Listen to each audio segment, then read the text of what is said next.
할렐루야. 복된 새벽을 깨우며 하나님을 사랑하는 자리로 나오신 여러분 한 분 한 분을 주님의 사랑으로 환영하고 축복합니다. 오늘 여러분의 삶에 하나님께서 주실 은혜와 평강으로 충만하시기를 간절히 축복합니다. 사랑하는 여러분, 오늘 하루를 시작하며 우리가 간절히 구하는 것이 있다면 무엇일까요? 아마도 오늘 하루가 고통이 없고 평안하고 은혜로운 날이 되기를 간절히 바라는 마음일 것입니다. 그런데 오늘 우리가 함께 읽은 본문의 말씀을 보면요, 사도 바울이 그의 영적인 아들 디모데에게 보내는 아주 중요한 경고로 시작합니다. 본문 1절을 보면 너는 이것을 알라, 말세에 고통하는 때가 이르러 라고 하였습니다. 바울은 주님께서 다시 오실 그날, 그리고 지금 우리가 살아가고 있는 이 시대를 말세라고 부릅니다. 이때에는 반드시 우리가 원하지 않지만 고통하는 때가 이른다고 선언합니다. 그러면 여러분, 이 고통은요, 어디에서 온다고 생각하십니까? 나라 밖의 문제, 우리나라를 침략해오는 그런 상황들, 또 경제적으로 어려워져서 경험하는 그런 것들이 우리의 고통의 원인이 될까요? 바울은요, 오늘 본문 2절에서부터 4절까지의 말씀을 통해 이 고통의 근원이 다른 곳에 있는 것이 아니라 사람들의 마음속에 깊은 믿음 없는 모습에 있다고 밝히고 있습니다. 바울이 나열한 18가지에 달하는 사람들의 죄악의 목록은 마치 오늘 우리의 사회를 보여주는 그런 거울과 같은 느낌을 갖게 됩니다. 우리는 이 말세의 모습 속에서 어떤 믿음의 자세를 가져야 할까요? 우리는 우리의 신앙이 이 고통의 때를 이겨낼 만큼 참된 능력이 있는 그런 믿음인지를 점검해 보아야 할 것입니다. 오늘 말씀을 통해 이 고통의 시대에 그리스도인들이 경계해야 할 겉과 속이 다른 그 믿음이 무엇이고 회복해야 할 참된 능력이 무엇인지 깨닫게 되는 여러분 되시기를 축복합니다. 그래서 우리의 믿음 없음 때문에 하나님을 근심케 하는 것이 아니라 우리의 믿음 때문에 하나님을 기쁘시게 하는 우리 모두가 되기를 간절히 소망합니다. 바울의 경고를 보면요, 말세 고통이 이른다라는 것입니다.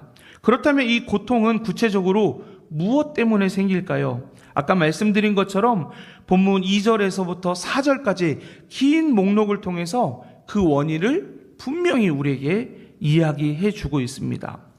이 죄의 목록을 보면요, 한 가지 중요한 키워드를 발견하게 됩니다.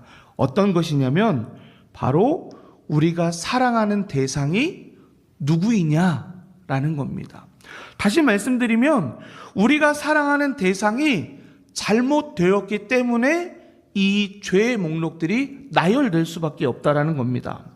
바울이 이 고통의 때에 사람들이 세 가지 대상을 하나님보다 더 사랑한다라고 지적합니다. 본문 2절을 보면 첫째로 자기를 사랑한다라고 이야기하고 둘째로 돈을 사랑한다고 합니다. 본문 4절을 보면 셋째로 쾌락을 사랑하기를 하나님 사랑하는 것보다 더한다라고 이야기합니다. 이 세 가지의 사랑은 오늘날 우리 사회를 병들게 하는 근본적인 뿌리가 됩니다. 하나님께서 받으셔야 할 최우선의 사랑을 자기 자신, 돈, 그리고 쾌락이라는 우상에게 돌려주고 있기 때문입니다. 자기를 사랑하는 것은 무엇이냐? 모든 교만과 이기심의 시작입니다. 나만 옳고 내 감정만 중요하다라고 생각합니다. 그리고 남의 희생은 당연하다라고 여깁니다. 이 설명 여러분의 이야기는 아니십니까? 돈을 사랑하는 것은요, 디모데전서 6장 10절 말씀에서 일만하게 뿌리가 된다라고 이야기했습니다. 사람보다 물질을, 가치보다 당장의 이익을 앞세우는 것, 이것이 돈을 사랑하는 것입니다. 이 두 가지보다 더 위험한 것은 무엇이냐? 쾌락을 사랑하는 것입니다. 순간의 만족과 육체적인 욕망을 위해서 영적인 삶을 포기합니다. 심지어 하나님을 쉽게 놓아버리는 것이 바로 이 쾌락 때문입니다. 사랑하는 여러분, 이 세 가지 잘못된 사랑, 자기 사랑, 돈 사랑, 쾌락 사랑이 바로 말세의 고통의 씨앗이 된다는 것 기억하시기 바랍니다. 하나님을 사랑해야 할 우리가 마음에 다른 것을 채워넣는 순간에 우리의 삶과 관계 속에는 고통이 시작된다라는 말입니다. 하나님을 사랑하지 않고 다른 것을 사랑할 때 나타나는 현상, 본문 2절에서 4절에 나타나는 이 18가지 죄악의 목록은 크게 두 가지로 나누어 볼 수 있습니다. 첫째는 하나님과의 관계가 깨어졌을 때 나타나는 것이고요. 둘째는 이웃과의 관계가 깨어지는 것으로 나타납니다. 먼저 하나님과의 관계가 깨어지면요, 자랑하고 교만하고 남을 비방합니다. 가장 근본적으로 감사하지 않고요, 거룩하지 않습니다. 하나님을 인정하지 않으니 내가 누리고 있는 모든 것들이 누가 주신 거죠? 하나님을 인정하지 않으니 내가 이 누리고 있는 것들의 주체라고 생각하는 거예요. 내가 열심히 살아서 내가 뭘 해서 다 누린다라고 생각하는 겁니다. 그러니까 나에 대한 감사, 나에 대한 당연함인 거지 하나님에 대한 감사가 없다라는 겁니다. 뿐만 아니라 하나님과 멀어졌으니 그의 인생의 거룩함은 찾아볼 수가 없는 겁니다. 둘째는 이웃과의 관계가 파괴되면 부모의 말씀에 거역합니다. 정이 없고요, 용서하지 않습니다. 화해하자고 하면 거부합니다. 그리고 성격이 사납습니다. 이 모든 것은 절제하지 못하며 선한 것을 좋아하지 않는 그 모습 때문에 나타납니다. 이처럼 모든 고통은 우리가 하나님을 사랑해야 할 자리에 다른 것을 올려놓았을 때 시작됩니다. 자기 사랑이 넘치는 사회, 돈과 즐거움이 지배하는 세상은 평안할 수 없습니다. 이 고통을 이기기 위해서 우리는 다음으로 넘어가야 합니다. 바로 겉과 속이 다른 가짜의 신앙의 함정에서 피하는 것입니다. 말세의 고통이 하나님보다 다른 것을 사랑하는 데에서 시작한다라고 한다면 그리스도인에게 닥치는 가장 큰 위험은 바로 겉으로는 믿는 척하면서 속으로는 다른 가짜 신앙생활입니다. 바울은 이런 모습을 단호하게 경고합니다. 우리 본문 5절의 말씀을 함께 읽겠습니다. 경건의 모양은 있으나 경건의 능력은 부인하니 이 같은 자들에게서 내가 돌아서라. 아멘. 여러분, 이 구절은요, 오늘날 우리 교회와 성도들에게 던지는 아주 날카로운 말씀입니다. 여러분, 경건의 모양은 무엇일까요?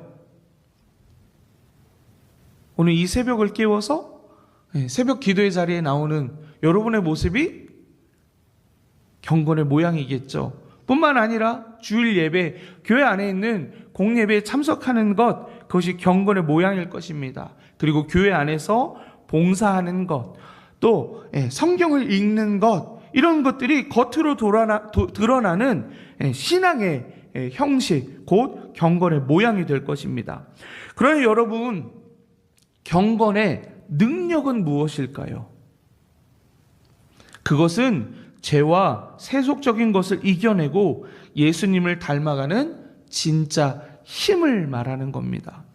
집에서, 직장에서, 사람들과의 관계에서 그리스도의 성품인 사랑, 절제, 인내와 같은 성령의 열매가 실제로 맺혀지는 삶, 그것이 경건의 능력이라는 겁니다.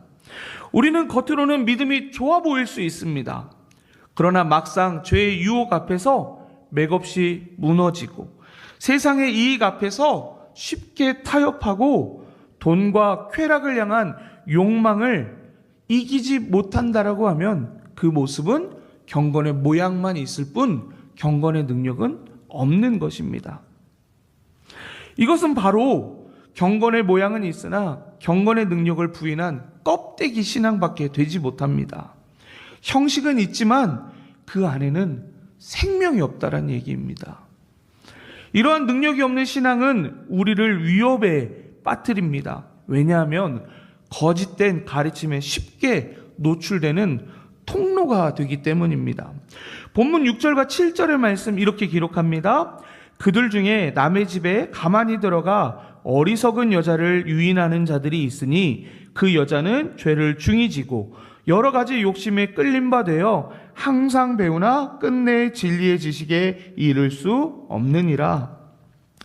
여러분, 여기서 유혹에 넘어가는 어리석은 여자는요, 특정 여성을 나타내는 게 아니고요, 영적으로 취약하고 자신의 욕망에 이끌리는 모든 성도를 나타내는 상징의 말입니다. 가장 큰 문제, 욕심입니다. 마음속에 해결하지 못한 죄책감과 여러 가지 세상적인 욕심이 가득할 때 경건의 모양을 가진 거짓 교사들이 듣기 좋은 속임수로 너무나 쉽게 우리를 미혹한다라는 겁니다. 이들의 신앙생활의 결과는 참으로 안타깝습니다. 무엇이냐면 항상 배우지만, 여러분, 우리 교회 안에서 여러 번 설교를 듣고 또 성경을 배우는 자리들이 있습니다. 근데 항상 배우지만 그 배움이 마음의 부패와 욕심의 벽에 가리워져서 끝내 진리의 지식에 이를 수 없게 된다라고 이야기합니다. 그러니까 항상 뭔가를 배우고 있지만 그 배움의 끝이 그 진리의 지식을 아는데 이르지 못한다라는 겁니다. 그러므로 바울은 우리에게 단호하게 명령합니다. 이 같은 자들에게서 내가 돌아서라. 이것은 단순히 거짓 교사들을 비난하는 말이 아닙니다. 우리 자신이 경건의 모양만 가진 자가 아니라 그것을 분별할 줄 알고 우리 안에 있는 욕심들을 버리고 능력 없는 형식을 과감히 버려서 진리 안으로 나아가라는 그런 명령입니다. 여러분, 우리 안에 욕심이 있습니까? 그 욕심이 우리의 분별력을 흐린다라는 것 기억하시고 그 욕심을 버리시기 바랍니다. 바울은 절망으로 끝내지 않습니다. 오히려 우리에게 결국 찾아올 승리의 확신을 우리에게 심어주고 있습니다. 거짓 교사들이 아무리 강력해 보일지라도 그들의 결국은 정해져 있다라고 이야기합니다. 본문 8절과 9절에서 구약의 사건을 예로 들며 그 결론을 우리에게 이야기해 줍니다. 얀네와 얀브레, 여러분 익숙한 이름입니까? 예, 구약의 사건이라고 말씀했는데 구약 성경을 보면요, 얀네와 얀브레라는 사람이 등장하지 않습니다. 그런데 이 두 인물은요, 전승에 따르면 애굽에서 10가지 재앙이 임할 때 모세를 막았던 마술사들의 이름이었다라고 전해지고 있습니다. 그들은요, 모세의 이적을 잠시 흉내는 내었습니다. 하지만 결국 하나님의 능력 앞에서 힘없이 졌던 자들이 바로 이들이었습니다. 그들의 어설픈 마술은 한계가 있었고 그들의 패배는 모든 사람에게 드러났습니다. 마찬가지로 오늘날 경건의 모양만 가지고 진리를 대적하는 모든 세상의 가치와 거짓 가르침은 영원히 성공하지 못할 것입니다. 잠시 성도들을 미혹하고 교회를 흔들지라도 진리는 반드시 승리한다라는 겁니다. 사랑하는 여러분, 우리가 하나님을 가장 먼저 사랑하고 우리의 삶에 믿음의 진짜 힘이 회복될 때 우리는 이 고통스러운 말세 속에서도 평안을 누리며 주님의 승리를 확신할 수 있습니다. 그 근거가 우리 안에 가득 채워져 있는 하나님의 사랑 때문입니다.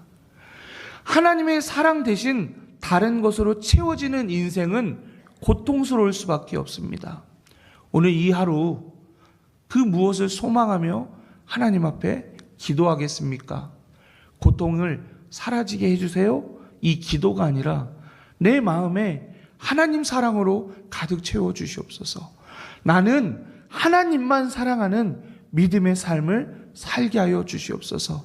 그래서 이 말세 때에 고통 가운데 거하는 것이 아니라 하나님의 사랑 가운데 거하여 승리를 누리는 우리 모두가 되기를 간절히 축복합니다.